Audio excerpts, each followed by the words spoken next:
समय पहले की बात है, जब पृथ्वी पर राक्षसों का राज हुआ करता था। तब मां दुर्गा प्रकट हुई और उन्होंने महिषासुर राक्षस का सर्वनाश करा और धरती पर से बुराई को समाप्त कर दिया। अब यहाँ पर कलयुग का प्रारंभ हो चुका है। अब यहाँ पर लोगों में बुराइयां पैदा होती जा रही है और लोग एक दूसरे को ही मार रहे हैं। इन्हीं के बीच में एक गांव है, यहाँ पर अभी भी अच्छाई जीवित है, परंतु इस कलयुग में महिषासुर का फिर से जन्म हो चुका है। इस गांव के लोगों को मार कर रहेगा और फिर से पृथ्वी पर असुरों का राज्य कायम करेगा। का घना अंधकार चारों ओर फैल चुका था। गांव के लोग चुपचाप अपने घरों में दुबके हुए थे, क्योंकि उन्हें मालूम था कि राक्षसों का हमला कभी भी हो सकता है। हर दिल में एक ही सवाल था, क्या माँ दुर्गा उनकी रक्षा करेंगी? वर्षों से यह गांव शांति से जी रहा था, पर इस साल चारों ओर एक अनजानी खामोशी थी। जैसे ही सूरज ढलता, हवा में कुछ अजीब सा भय घुल जाता।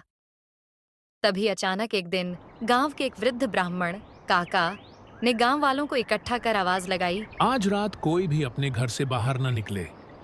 यह वो रात है जिसका हमें डर था। राक्षसों ने गांव को घेर लिया है। उनकी गूंजती हुई आवाज ने सबके दिलों में भय पैदा कर दिया। काका ने पहले कभी इतनी गंभीर बात नहीं कही थी। लोग उनकी ओर प्रश्न भरी निगाहों से देख रहे थे, लेकिन उनके पास कोई उत्तर नहीं था। सावित्री एक सामान्य किसान की बेटी, पर उसमें कुछ विशेष था। उसका दिल माँ दुर्गा के प्रति असीम श्रद्धा से भरा हुआ था। माँ, क्या अब तुम्हारा आगमन नहीं होगा? उसके भीतर कहीं से एक आवाज आई, मैं हमेशा तुम्हारे साथ हूं। उसकी आंखों में अब डर की जगह दृढ़ संकल्प आ गया था। उधर राक्षसों का सेनापति तारकासुर, जो कि अजेय माना जाता था, ने अपने सैनिकों को आदेश दिया, इस गांव को नष्ट कर दो, कोई जीवित न बचे। उसकी आवाज गहरी और कर्कश थी, जिसमें सिर्फ हिंसा और विनाश की झलक थी। रात घिराई, गांव के चारों ओर आग की लपटें उठने लगीं। गांव के लोगों की चीखें सुनाई देने लगीं, पर इस भयानक क्षण में भी सावित्री का दिल माँ दुर्गा पर अडिग रहा। वह दौड़ती हुई गांव के मुख्य मंदिर की ओर बढ़ी।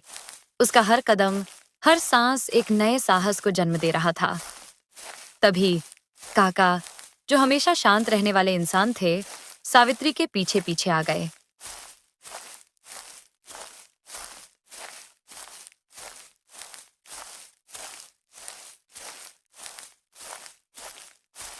बेटी, तुम जानती हो कि यह रास्ता कितना खतरनाक है? उनकी आवाज में एक अनसुना दर्द और भय था। सावित्री ने काका की ओर पलटकर देखा। काका, माँ दुर्गा हमें बचाने आएंगी। हमें बस उनका आगमन करना होगा। मंदिर के पास पहुंचते ही सावित्री ने माँ दुर्गा का ध्यान करना शुरू किया। उसकी आवाज में ऐसी ताकत थी कि पूरा गांव उसकी ध्वनि से गूंज उठा। एक पल को ऐसा लगा जैसे समय रुक गया हो। तभी अचानक मंदिर के भीतर से एक दिव्य प्रकाश प्रकट हुआ। माँ दुर्गा की मूर्ति से एक अद्भुत आभा निकलने लगी। तारकासुर और उसके सैनिकों की आंखों में डर की झलक आ गई। उन्होंने पहले कभी ऐसी शक्ति का सामना नहीं किया था। जैसे ही माँ दुर्गा का प्रकट होना हुआ, उनके रौद्र रूप को देखकर राक्षसों का हृदय कांपने लगा। तारकासुर ने जोर से गर्जना की, तुम मुझे नहीं हरा सकती देवी। उसकी आवाज गूंजती रही, लेकिन उसमें अब पहले जैसा विश्वास नहीं था।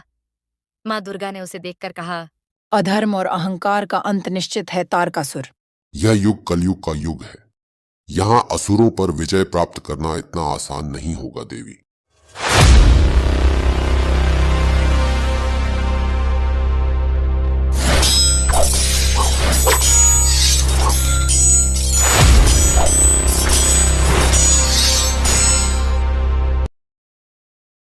तेरा अंत निश्चित है तारकासुर। अब अपने अंत के लिए तैयार हो जा।